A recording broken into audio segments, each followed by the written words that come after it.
자, 문학 42쪽부터 봐볼게요.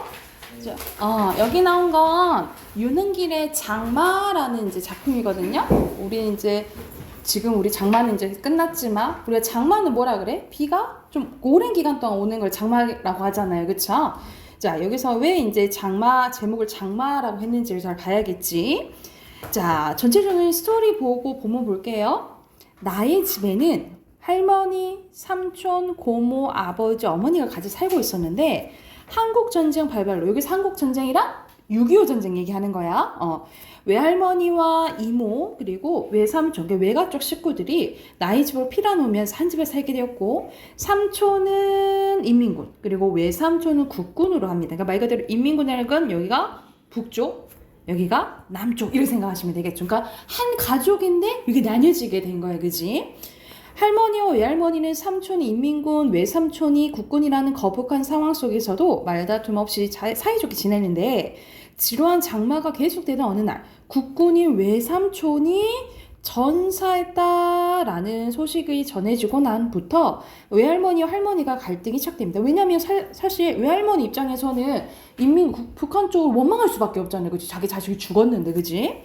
외삼촌의 죽음에 절망한 외할머니는 공산주의자들을 저주하는 말을 하고, 이 말 때문에 할머니와 외할머니의 갈등이 점점점 심해져요. 할머니는 삼촌이 아무 날 아무 시에 돌아온다는 점쟁이의 말을 듣고 그날을 이제 딱 기다린 거야. 이제 내 자식이 돌아오겠다 이렇게 생각하는데, 그날이 되자 삼촌 대신에 커다란 구렁이가 나타나며 할머니는 구렁이를 보고 기절하게 됩니다. 외할머니는 침착하게 이 구렁이를 달래서 보내줘요. 구렁이 사건 이후에 할머니가 외할머니에게 고마움을 표하면서 두 할머니는 화해고, 결국 할머니는 세상을 떠나면서 끝나게 된 이야기라고 보시면 돼요. 그래서 그 이제 일부분, 이 구렁이 나온 그 일부분이 좀 나오거든요. 뒤로 넘겨서 한번 봐볼게. 44쪽 갑니다. 자, 여기서는 갈래 보면 현대소설, 분단소설, 나의 성작 소설이기도 하고요. 1인칭 관찰자성입니다. 그래서 나는 어린아이예요. 하늘은 아직도 흐렸다. 오랜만에 햇빛을 볼 수 있을지 모른다고 기대했던 날씨가 아무래도 신통치 않았는데, 그러나 서녁 하늘 한 귀퉁이가 빠끔히 열려있고 구름을 몰아가는 서늘한 바람이 불었다. 다시 비가 내릴 기미 같은 건 어디에도 안 보였다. 그것만도 우리에게는 참으로 다행스러운 일이었는데, 우리뿐만 아니라 모든 사람이 다 그러했다. 이른 아침부터 우리 집에 찾아오는 동네 사람들이 내미는 첫마디가 한결같이 날씨에 관한 이제 얘기였는데, 그리고 그 다음이가 삼촌 얘기였다. 이 날이 어떤 날이냐면 삼촌이 오기로 한 그 날인 거예요. 그들은 날씨부터 시작해가지고 자연스럽게 아버지한테 접근했으며 아낙네들은 부엌을 무시로 드나들었다. 우리 집은 완전히 잔치집답게 동네 사람들로 북적였고, 저마다 연주를 찾아 말을 걸어보려는 사람들 때문에 식구들은 도무지 정신을 못 차릴 정도였다. 그들이 가장 궁금해하는 것은 우리의 식구들이 어느 정도 미신을 믿고 있는가였다. 왜냐면 점쟁이가 이날 몇 시에 너희 아들 올 거야 이렇게 얘기했다 했잖아, 그치? 그날 이제 맞이해서 이제 잔치 준비를 하고 막 그랬던 거야. 물론 그들은 미신이란 말은 입 밖에 비치지도 않았다. 점쟁이의 말 한마디가 이만큼 일을 크게 벌여놓을 수 있었던데, 놀라움을 표시하면서 속셈을 빤히 보일 정도로 노골적이진 않았대. 이야기 끝에 그들은 가족들 정성에 끌려서라도 삼촌이 틀림없이 돌아올 거라는 격려의 말을 잊지 않았다. 아버지는 그저 웃고만 있었다. 그런 말을 하는 몇 사람의 태도에서 아버지는 그들이 우리의 일을 가지고 자기네 나름으로 한창 즐기고 있다는 사실을 충분히 눈치챘을 것이다. 마치 죽어가는 환자 앞에서 금방 나을 병이니 아무 염려 말라고 위로하는 의사와 흡사한 태도를 취하는 사람이 덜어 있었기 때문이다. 시간은 진시에 점점 가까워질수록, 여기선 진시는 7시에서 9시 사이에 나와 있네요. 사람이 늘어 우리 집은 더욱 붐볐다. 마을 안에는 성한 발을 가진 사람은 하나도 안 빠지고 다 모인성 싶었다. 혼자 진군의 집 마루에 앉아 담배를 피우는 낯선 사나이의 모습도 보였다. 장터처럼 북적이는 속에서 우리는 아직 아침밥도 먹지 못했다. 삼촌이 오면 같이 먹는다고 할머니가 상을 못 차리겠던 것이다. 아주 굶는 건 아니니까 진득이 참는 도리밖에 없지만 그러자니 배가 굉장히 고팠대. 마침내 진시였다. 진시가 시작된 8시였는데 모두들 흥분에 쌓여 초조하게 기다리는 가운데 자꾸만 시간이 흘렀다. 9시가 지나고 어느덧 10시가 다 되었다. 그런데도 우리 집엔 아무 일도 일어나지 않은 거예요. 그러니까 오라는 삼촌은 안 온 거지, 그치? 사람들이 죄다 흩어진 다음에야 비로소 우리는 점심이나 다름없는 아침을 먹을 수 있었다. 구장 어른과 진군의 식구들만이 나중까지 남아 시리에 잠긴 우리 일가의 말동무가 되어주었다. 안방에 혼자 남아 할머니를 제하고 모두 침통한 표정으로 건너방에 차려진 상머리에 둘러앉았는데 뜨적뜨적 수저를 놀리는 심란한 얼굴들에 비해 반찬 많은 명절만큼이나 걸었다. 그러니까 잘 차려져 있다 이 말이에요.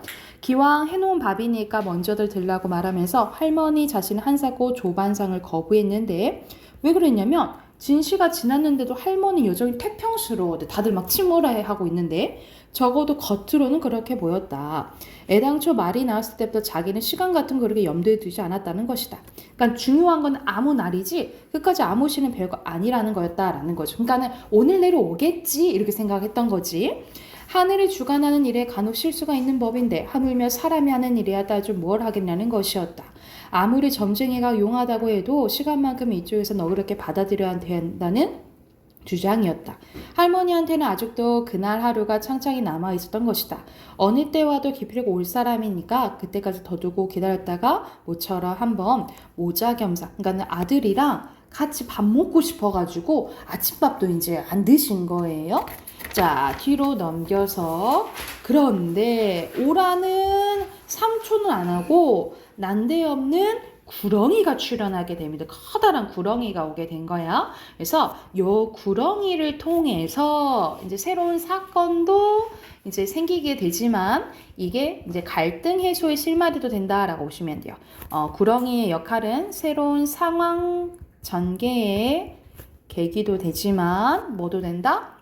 갈등 해소의 실마리도 되는 게 이 구렁이라고 생각하시면 돼요. 우리 집은 삽시 엉망진창이 되어버렸대. 무엇보다도 걱정인 거 할머니의 졸도였다. 할머니가 쓰러지게 된 거예요. 왜냐면 이제 할머니는 깨달았던 거죠. 내 아들이 죽었구나. 그래서 차라리 죽어서 저렇게 구렁이로 왔구나 해가지고 이제 쓰러지신 거야. 식구들이 모두 안방에만 매달려 수족을 주무르고 얼굴에 찬물을 뿜어내는 야단 법석을 떨어가며 할머니가 어서 깨어나기를 빌었다. 그 바람에 일단 물러갔던 동네 사람들이 재차 모여들기 시작했고 제멋대로 떼뭉쳐서 떠들어대는 소리 때문에 혼란은 더욱 가중되었다. 모두가 제정신이 아닌 그 북색 속에서도 끝까지 냉정을 잃지 않는 사람은 오라지 외할머니 혼자였다. 외할머니 오히려 어디 조금 이제 태어나셨던 거야. 미리 정해놓은 순서라도 밟듯 외할머니는 놀라우리만큼 침착한 태도로 하나하나씩 혼란을 수습해 나갔는데 맨 먼저 사람들을 몰아내는 일부터 했대. 외할머니는 구장어른과 진군의 아버지의 도움을 받아 집안에 들어온 사람들 모조를 밖으로 내쫓은 다음 대문을 단단히 걸어 잠갔다. 대문 밖에 내쫓긴 아이들과 어른들은 감나무에 있는 울바저 쪽으로 우르르 몰려나갔다. 고비에 다다른 혼란의 사이를 틈타 구렁이는 아홉과 상추가 자라고 있는 텃밭이랑을 지나 어느새 감나무에 올라앉아 있었는데 감나무 가지에 누러 몸뚱이를 둘둘 감고서는 철사처럼 지규법 나왔네요. 가늘고 긴 혓바닥을 막 대고 날름거리고 있었대. 무엇에 되알지게 얻어맞아 꼬리 부분에 거짓반 동강 날 정도로 상해서 몸뚱이의 움직이만 각 놀고 있었대. 각자 막. 아이들의 극성이 감나무에까지 따라와 아직도 돌멩이나 나무개비들이 날아들고 있었다.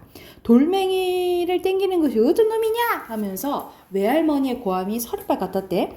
팔매질이 뚝 멀어졌다. 그리고 외할머니는 천천히 감나무 아래로 걸어가기 시작했다. 외할머니의 몸에 구렁이가 칭칭 감긴 늙은 감나무 바로 밑에 똑바로 서 있는데 아무 일도 일어나지 않자 그때까지 숨을 죽여가며 지켜보던 많은 사람들 입에서 저절로 한숨이 새어나왔다.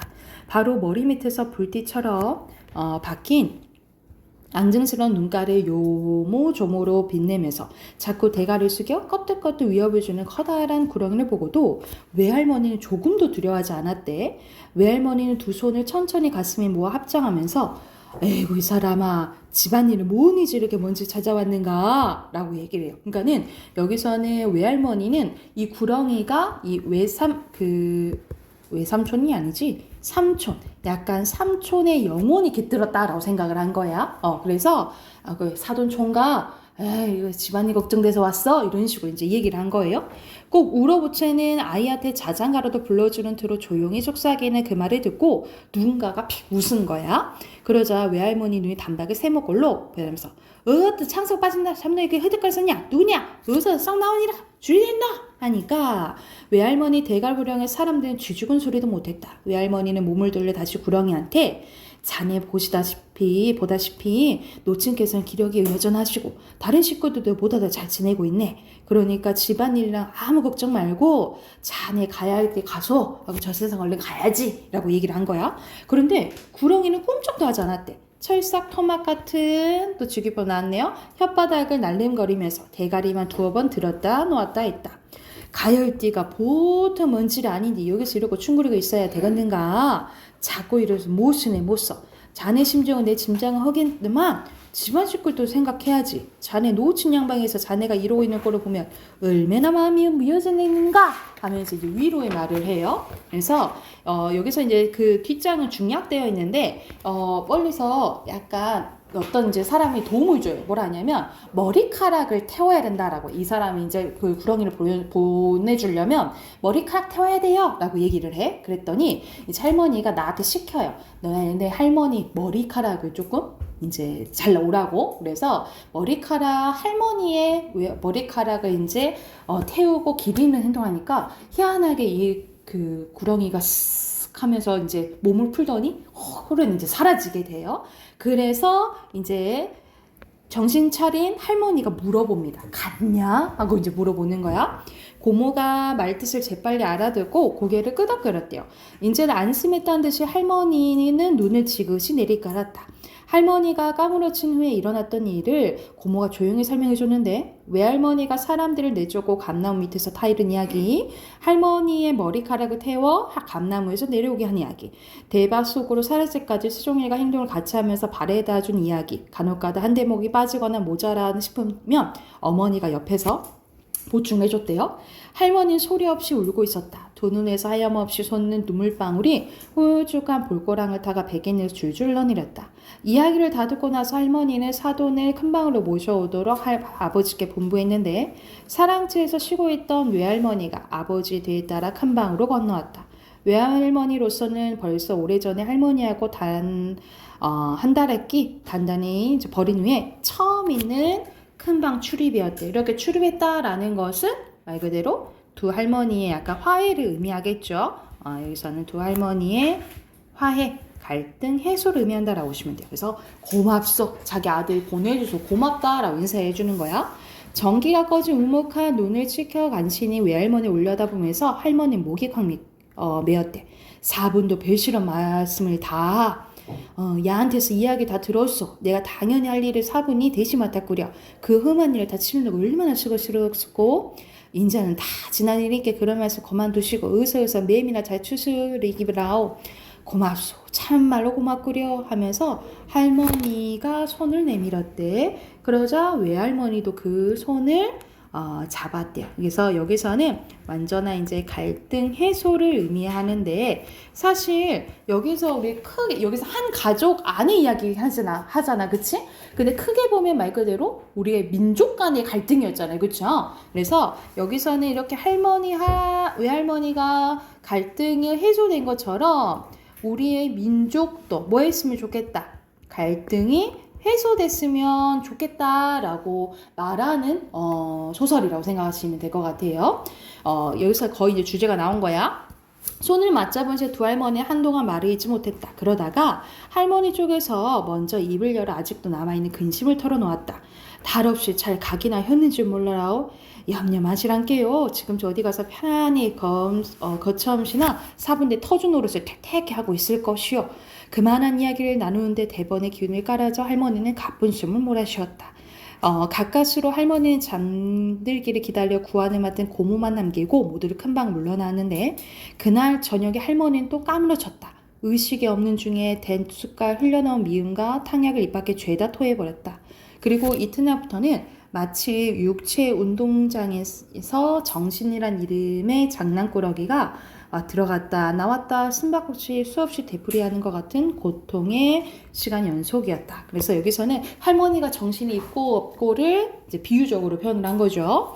대소변을 일일이 받아내는 고역을 치러가면서 할머니는 꼬박 한 일주일을 더 버텼는데 안에 있는 아들보다 밖에 있는 아들을 언제나 더 생각했던 할머니는 마지막 날 밤에 다 타버린 촛불이 쓰러지듯 그렇게 눈을 감았다.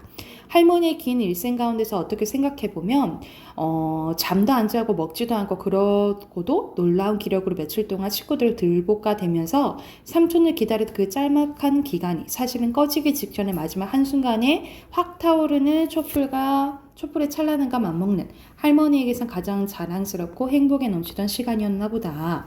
임종의 자리에서 할머니는 내 손을 잡고 내 지난날을 용서해줬다. 나도 할머니를 용서했대. 그리고 어떻게 끝나요? 정말 지루한 장마였다 라고 끝나죠.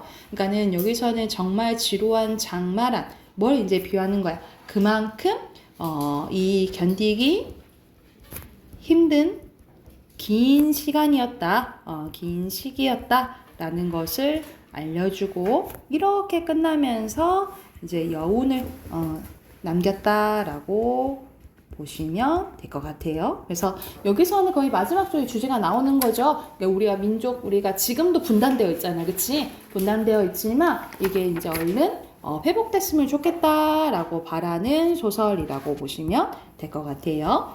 자, 44쪽에 작품 개감 밑에 주제 쓰고 해당하는 문제 풀게요. 주제는요. 이념의 대립과 우리가 사상이 다르잖아, 그치? 전쟁으로 발생한 가족 내 비극과 그 극복 과정에 대해서 이야기한 소설입니다. 앞에 43쪽부터 50쪽까지 문제 풀게요.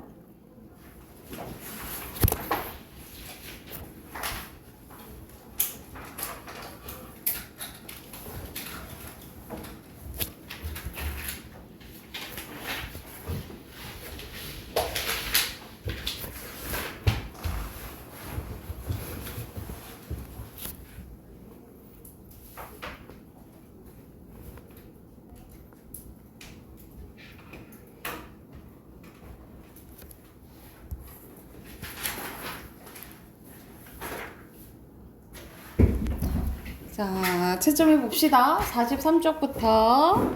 자, 여기서는 각각 국군, 인민군 맞죠? O.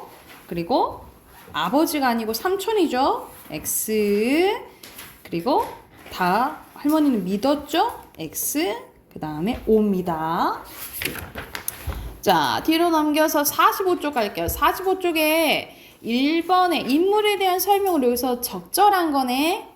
바로 1번이네요. 그죠? 그리고 2번에 자, 어른이 된 서술자의 시각을 부분적으로 활용한 거예요. 그러니까 약간 회상하듯이 좀 얘기를 한 거예요. 그래서 여기서는 2번이에요. 아마 그때 조금 믿는 눈치였었다. 이렇게 얘기를 하는 거지. 그치? 그리고 3번의 A는 이때의 걸다는 잘 차려져 있는 걸 얘기하거든요. 2번이에요. 그리고 뒤로 넘겨서 4번 갈게요. 4번에 확인할 수 없는 내용으로 적절하지 않은 것은 여기서는 외할머니는 그 구장이랑 진군의 아버지 도움 받았다 했어요. 도움 없이 여기 틀렸고요. 5번에 여기서는 무슨 생각을 얘기하는 거야? 삼촌이 영혼이 아마 담겨져 있다라고 생각을 한 거죠. 그쵸? 2번이고요. 그리고 6번의 기억 내용은 뭐예요? 엄청 할머니가 깨어나기를 막 빈 거잖아. 그치? 그래서 여기서 뜻 보면 5번이 제일 가깝죠? 7번 갈게요. 7번의 윗글을 이해한 내용으로 가장 적절한 거네요. 여기서 적절한 거 5번. 이거 성장소설로도 본다 했어. 그리고 8번에 기억에 드러나는 할머니의 심리를 적절하지 않는 것은 5번이고요. 그리고 9번에 니은에 대한 설명으로 적절하지. 마지막 지루한 장모였던 맨 끝에 부분이 니은 부분이잖아요. 그쵸? 여기서는 완전 갈등 해소야. 5번입니다. 네, 됐을까요? 뒤로 넘겨서 빈칸 확인할게요. 맨 왼쪽에 구렁이, 오른쪽에 성장, 밑에 국군, 삼촌, 그리고 밑에 가족, 민족 이렇게 쓰시면 됩니다. 됐나요? 우리 비문학으로 갈게요. 비문학 오늘 22쪽입니다.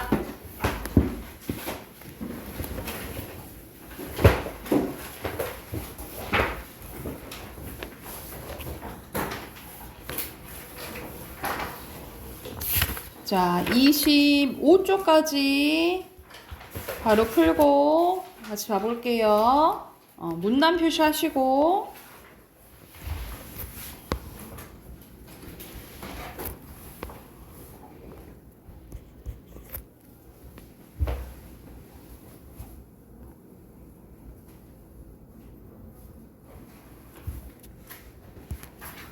다 했나요? 같이 한번 가볼까요? 여기서는 줄타기에 대한 설명 나오죠. 첫 번째 문단부터 가볼게요.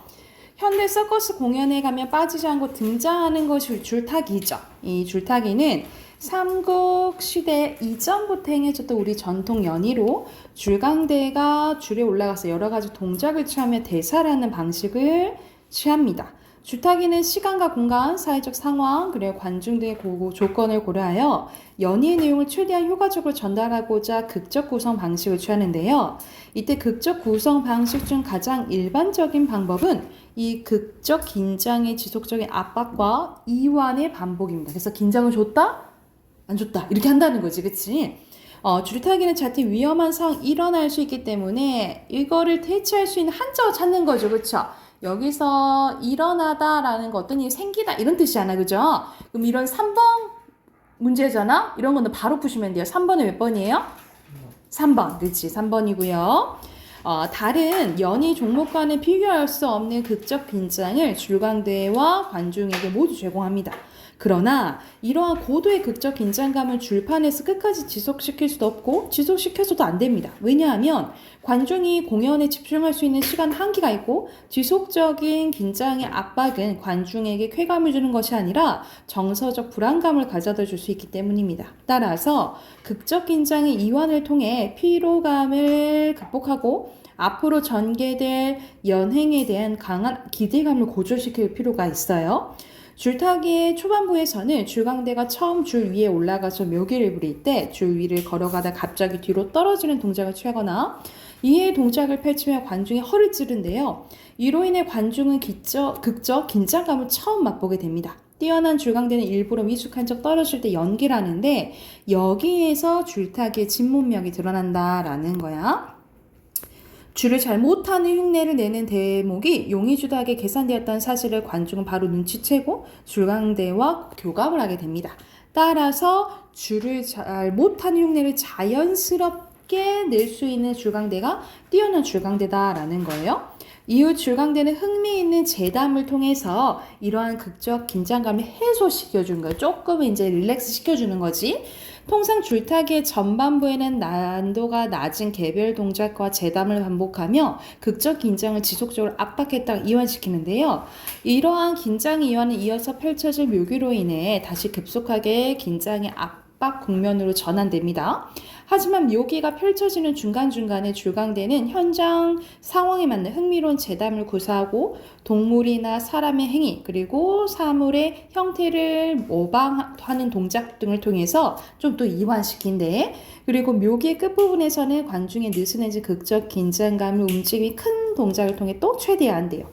극적 긴장감이 최대화된 부분에서 줄강대는 줄을 받치는 나무에 부채를 놓고 호흡을 몇 번을 가다듬는데요. 이때 관중과 줄강대는 줄타기 연행 중 가장 크게 극적 긴장감을 느끼게 됩니다. 절정 부분이 끝나면 비로소 줄강대의 모든 긴장감이 해소되고 관중과 줄강대는 안식을 맛보며 줄강대가 내려오면서 이제 끝나게 된다. 그래서 말 그대로 줄타기는 어떤 거다? 긴장을 줬다가 이제 이완의 반복이다 라는 내용이죠. 그죠? 그럼 여기서 적절한 거 고르는 거야. 여기서 줄타기는 삼국시대 이전부터 행해졌다 그랬죠. 그쵸? 그리고 재담하는 거는 긴장감을 완화시켜준다 그랬어. 그죠? 그래서 답은 3번이에요. 2번에 알맞지 않은 것은 일부러 줄강대는 떨어질 것처럼 내가 잘 못하는 것처럼 연기한다 그랬잖아. 그치? 일부러 눈치채게 한 거 아니죠? 5번이에요. 그리고 뒤로 넘겨서 OX 문제 나왔네요. 자, 순서대로 O 그리고 재담을 통해서 긴장감 해소시켜준다 했죠. 그쵸? X 5고요. 그리고 여기서 진문목은 일부러 떨어질 듯 하면서 교감하는 거라 했잖아요. 그치? 그래서 그 부분 쓰시면 되겠죠. 줄강대가 일부러 미숙한 척 줄 위에서 떨어질 듯한 연기를 하며 관중과 교감하는 거 라고 보시면 되겠고요. 그리고 여기서는 극적 긴장감 재담 큰 마지막에는 해소예요. 오른쪽 갈게요. 오른쪽에 어울리게끔 바꿔야겠죠. 이완한 고조되어 또는 줄여서 고조돼 쓰셔도 돼요. 압박하여 또는 압박해 그리고 용이 주도한 그리고 난도 교감 연희입니다. 자, 마지막 문법 꺼내볼게요. 30쪽이에요.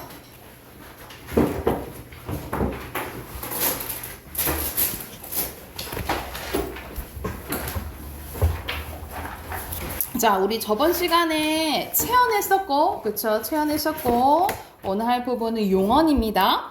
자, 용언에, 여러분, 용은 쓸 이제 용자인데, 우리가 문장에서 크게 변하는 거 있고, 안 변한다는 게 있잖아요. 그치? 그래서, 예를 들어서 정우라는 이름은 계속 정우야. 그치? 그게 불변하고, 예를 들어서 먹다는 먹다, 먹니, 먹구나, 막 변한다 했죠? 그렇게 바뀌는 것을 활용이라고 해요. 그래서 활용해 용 생각하시면 될 것 같아요. 그래서 용어는요 문장에서 무슨 역할을 하냐면 서술어 역할을 합니다. 문장에서 어떤 상황을 설명해주는 서술어 역할을 하고요. 여기에 올 수 있는 품사가 품사가 이제 2가지 있어요. 여기에 해당되는 게 어찌하다는 행동이죠. 그러니까 동사 얘기하는 거고요. 어떠하다는 상태 성질 얘기하는 거잖아. 그러니까 형용사를 얘기한다라고 보시면 될 것 같아요. 그래서 여기서는 동사 나오죠. 사람과 사물의 움직임을 나타내는 거야. 이거는 따로 막 외울 필요는 없어요. 여러분 이제 이거는 영어에서 많이 봤을 거야. 목적어가 필요하면 타동사라 하죠. 그쵸? 이거 똑같아. 주어만 필요하면 자동사, 목적어까지 필요하면 주어랑 목적어까지 필요하면 타동사라고 보시면 될 것 같고요. 자, 형용사를 봐야 돼. 형용사는 좀 종류가 2가지로 나뉘어지는데 형용사는 사람이나 사물의 상태나 뭐 나타내는 거? 성질 나타내는 거예요. 상태나 성질 나타내는 건데 자, 이러하다, 그러하다, 저러하다는 지시 형용사거든요. 근데 그 나머지는 다 성상 형용사라고 생각하시면 될 것 같아요. 다시 이러하다, 그러하다, 저러하다는 지시 형용사에 가리키는 거. 근데 그 외의 것들은 다 뭐라 생각하면 돼? 성상 형용사라고 생각하시면 돼요. 근데 성상은 어려운 말 아니야. 성질과 상태 줄임말 생각하시면 돼요. 성질과 상태의 줄임말이라고 생각하면 돼. 그래서 자, 형용사에 크게 두 가지 뭐 있다? 성상 형용사랑 지시 형용사 이렇게 두 가지 있다라고 생각하시면 될 것 같아요. 이해됐나요? 그래서 용언의 전반적인 특징 봐볼게요. 문장에서 주어, 죄, 동작이나 상대, 성질을 설명해준다 했지. 서술의 역할을 한다 했어. 그리고 문장에서 쓰임에 따라 형태가 변합니다. 그래서 무슨 가변어. 그렇지, 가변어예요. 자, 밑에 보면 용언의 활용 나와 있는데요. 선생님이 아까 전에 문장에서 먹니, 먹구나, 먹지, 먹어 이렇게 변한다 했지, 그치? 이런 변한 현상을 뭐라 한다고? 활용이라고 하고요. 활용. 이렇게 변한 현상을 활용이라 하고. 근데 여러분 여기서 먹은 변해 안 변해? 먹은 안 변하죠, 그쵸? 여기서 안 변하는 부분을 간 이렇게 뒤에 바뀌는 부분을 어미라고 해요. 그래서 여기 개념 써져 있어. 형태가 변하지 않는 부분을 뭐라 한다고? 간 바뀌는 부분을 뭐라 한다고요? 어미라고 해요. 그래서 어간, 어미 구별하시면 됩니다. 그리고 이 용언의 어간 안 바뀌는 부분이라고, 이 용언의 어간에 다가 붙으면 기본형이라고 하고요. 그래서 먹다가 기본형인 거지, 그치? 이 용언 어간에 다 이외에 결합한 형태가 활용형입니다. 바뀐 형태. 근데 용언의 활용형은 형태만 바뀌기 때문에 품사는 변해 안 변해? 안 변해요. 여러분 예시 봐봐. 여기서 흰이 선생님 흰이 꽃 꾸며주잖아요. 이렇게 볼 수 있잖아요, 그치? 근데 이건 기본형이 뭐야? 희다죠, 그쵸? 그래서 얘는 형용사예요. 근데 문장 성분으로 봤을 때는 꽃을 꾸며주니까 이거 나중에 배울 건데 얘는 관형어예요. 관형어 역할을 하지만 품사는 뭐다? 품사는 형용사다. 이렇게 생각하시면 될 것 같아요. 이해됐을까요? 자, 근데 여러분 더 중요한 게 있어. 오른쪽에 봐봐. 동사랑 형용사를 잘 구별하면 좋은데 헷갈릴 때가 있거든요. 헷갈릴 때는 구별하는 방법이에요. 첫 번째, 현재 시제 선어람이 니은다, 는다랑 결합할 수 있으면 동사 아니면 형용사예요. 또 명령형어미 알아어라 결합할 수 있으면 동사 아니면 형용사예요. 함께 하자고 요청하는 청유형어미 뭐뭐 하자와 결합할 수 있으면 동사 아니면 형용사예요. 근데 가장 잘 맞는 건 이거예요. 그래서 니은다를 붙여봐. 예를 들어서 여러분 예쁜다 돼? 예쁜다 이상하잖아, 그치? 그럼 형용사인 거야. 선생님 예뻐라 되잖아요. 근데 그 예뻐라가 명령이 예뻐라야? 그게 아니고 예뻐라 간다는 의미잖아. 이런 식으로 형용사는 명령이랑 청유형어미랑은 결합 안 해요. 그래서 근데 가장 잘할 수 있는 구별법은 요거라 생각하시면 돼요. 여러분 이거 해봐. 없다는 동사일까 형용사일까? 형용사. 없는다 이상하지? 형용사예요. 있다는요? 형용사? 있는다. 있는다 좀 되는 것 같지 않아? 근데 이거는 동사일 때 있고 형용사일 때 있어요. 왜냐면 여기서 봐봐. 펜이 책상에 있다. 이건 상태지. 그땐 형용사예요. 근데 나 잠깐만 여기 있다가 갈게 할 때 있죠. 그땐 동사예요. 그래서 동사일 때도 있고 형용사일 때도 있어요. 그거랑 똑같은 게 크다도 그러거든요. 크다. 우리가 키가 크다 할 때는 상태야. 그땐 형용사예요. 근데 식물이 쑥쑥 큰다는 되죠. 그때는 동사예요. 그래서 이 상태에 따라 어떤 상황에 따라서 동사일 때도 있고 형용사일 때도 있다라고 알아두시면 돼요. 이해됐을까요? 그럼 여기 해당되는 문제 옆에 있죠? 이거 쭉 풀어봅시다. 33쪽까지 풀게요. 33쪽까지.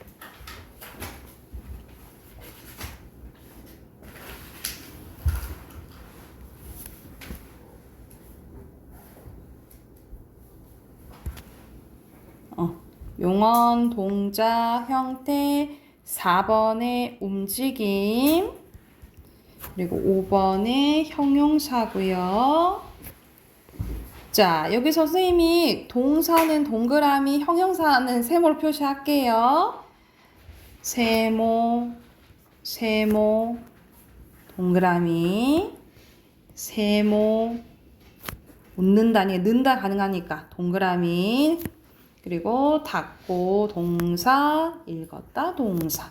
그래서 형용사는 푸른 깊은 친절하고밖에 없어요. 그리고 기본형 쓰는 거니까 다 써야겠죠. 아름답다. 그리고 기본형 오다죠.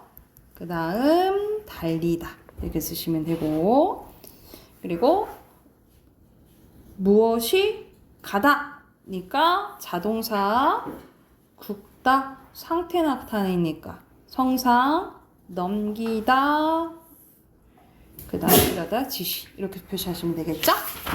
뒤로 넘겨서 1번에 여기서는 뭐 용언 얘기하는 거다 그치? 특히 용언 중에 그러면은 4번 아니면 5번인데 동사네요 그쵸? 4번이 그죠? 그리고 2번에 이거 형용사네요. 알맞지 않은 것은 형용사는 명령이랑 결합할 수 없어요. 3번이고요. 자, 3번에 품사가 다른 거. 빠르다 형용사, 주었니 동사. 둘 중에 하나다. 근데 놓쳤다 동사죠. 답 1번이네요. 4번에 활용한 것은 4번이죠. 기본형이 새롭다니까. 5번에 동사다. 그치? 그럼 동사 아닌 거 고르는 거잖아요. 4번이고요. 자, 동사, 형용사 또 이렇게 표시할게. 형용사, 충분, 한다 안 되잖아. 형용사, 동사, 우러러 본다니까 우러른다 되죠? 동사죠. 답 5번이에요. 7번에 상태 성질이니까 형용사 고르는 거다 그치? 4번이고요. 그리고 품사 다른 거 아닌다 이상하지? 형용사죠? 형용사 남는다니까 이건 동사네. 4번이에요. 됐나요? 뒤로 넘겨보세요. 자, 뒤로 넘기면 자 수식어입니다. 수식은 말 그대로 꾸며주는 말 얘기하는 거예요. 꾸며주는 말. 자, 수식어입니다. 뒤에 오는 말을 꾸며주는 역할을 해서 어떠한, 어떻게 해당되는데 여기서 어떠한 뭐 이렇게 되겠지, 그치? 그래서 이거는 관형사 얘기하는 거고요. 어떻게 뭐 한다 뭐 이렇게 되겠죠, 그쵸? 어떻게는 부사에 해당되는 거예요. 자, 먼저 관형사 봐볼게. 관형사는 체언을 꾸며주는 역할을 하는데요. 뭘 꾸며준다? 체언을 꾸며준다. 우리 앞에 체언 세 가지 뭐였죠? 그치, 명사, 대명사, 수사. 명사, 대명사, 수사를 꾸며주면 관형사인데 종류가 세 종류로 나뉘어져요. 성상, 지시, 수. 자, 말 그대로 지시는 가리키는 말인데요. 보통 이그저 생각하시면 돼요. 이그저가 지시관형사. 또 그 외에 상태나 성질을 나타내는 말 그대로 성상관형사예요. 세, 헌 이런 것들. 그리고 앞에서 선생님이 수사했을 때 숫자 나타난다 해서 다 수사는 아니라 했죠. 그쵸? 뒤에 있는 체언을 꾸며주면 수관형사라고 해요. 봐봐. 여기서 첫은 뭘 꾸며줘? 월급 꾸며주죠. 새는 학생 꾸며주죠. 이런 식으로 뒤에 체언 꾸며주면 뭐라 부른다고? 수관형사라고 보시면 돼요. 근데 자, 구별하는 방법 오른쪽에 있네요. 자, 수관형사는요. 체언 꾸며줘야 되니까 뒤에 뭐가 와요? 바로 체언이 온다라고 보시면 되고 수관형사는 뒤에 뭐가 와? 체언 오고요. 수사는 체언이죠. 그러니까는 얘는 뭐랑 결합하냐면 조사랑 결합해요. 그래서 이렇게 보시면 돼요. 수관형사 뒤에는 뭐가 오고 체언이 오고 그리고 수사 뒤에는 뭐가 온다? 조사가 온다. 이렇게 구별하시면 될 것 같아요. 봐봐. 이렇게 조사 오죠? 그럼 얘가 수사다 이 말이야. 그리고 한이 지금 개 꾸며주죠? 이런 게 수관형사 이렇게 생각하시면 될 것 같아요. 자, 관형사의 종류 세 가지 있어요. 뭐 있어요? 성상관형사, 지시관형사, 수관형사 이렇게 있다라고 보시면 되고 자, 밑에 부사가 볼게요. 자, 여러분 부사는 체언 이외의 것들 다 꾸며준다고 생각하면 돼. 자, 주로 용언 꾸며주고요. 우리 오늘 배웠던 동사, 형용사 있죠? 보통 용언 꾸며준 게 부사고요. 용언뿐만 아니라 체언, 관형사, 부사, 문장 전체를 꾸며줍니다. 오잉? 여기 체언이 왜 있지? 왜 그러냐면 이거는 바로 때문에 그래요. 여러분 봐봐. 바로가 뒤는 명사잖아. 그러면 명사 꾸며주면 이 바로가 관용사 아닌가 싶잖아요. 그쵸? 근데 바로는 부사 역할이 더 커요. 이래서 바로 앉아, 바로 서 이런 식으로 부사 역할이 커서 이건 일시적으로 그냥 체언을 꾸며주는 부사라고 봐요. 그래서 바로는 이때의 관용사가 아니에요. 부사라고 본다라고 생각하시면 돼요. 일시적으로 체언을 꾸며주는 뭐로 본다? 부사다라고 생각하시면 돼요. 옆에 써놔. 관용사 아니에요. 이때는 관용사로 아닌 관용사 아니다 라고 보시면 되고. 자, 부사의 종류는 여러분 크게 두 가지로 나뉘어져요. 성분부사와 문장부사로 나뉘어집니다. 크게 어떻게 나뉘어진다고? 성분부사와 문장부사로 나뉘어져요. 성분부사는 말 그대로 성분 하나만 꾸며주는 거야. 하나만 꾸며주는 부사를 성분부사라는데 종류가 나뉘어져요. 오른쪽 봐. 성상부사, 지시부사, 부정부사, 의성부사, 의태부사. 와, 종류 너무 많다, 그치? 자, 근데 먼저 성상부사는 말 그대로 성질이나 상태예요. 대부분 부사가 성상부사라고 생각하시면 되고요. 지시부사는 가르키는데, 여러분, 이거 표시. 장소나 시간을 나타내는 것도 지시부사예요. 그래서 오늘, 어제 이런 것들 있죠. 시간을 나타내는 것도 지시부사에 속한다라고 보시면 되고, 부정부사는 간단해요. 안, 못만 기억하시면 돼요. 안이 줄임말이 아니거든요. 안, 못만 생각하면 돼. 안 먹었어. 못 먹었어 할 때 있죠. 이 안, 못만 무슨 부사? 부정부사예요.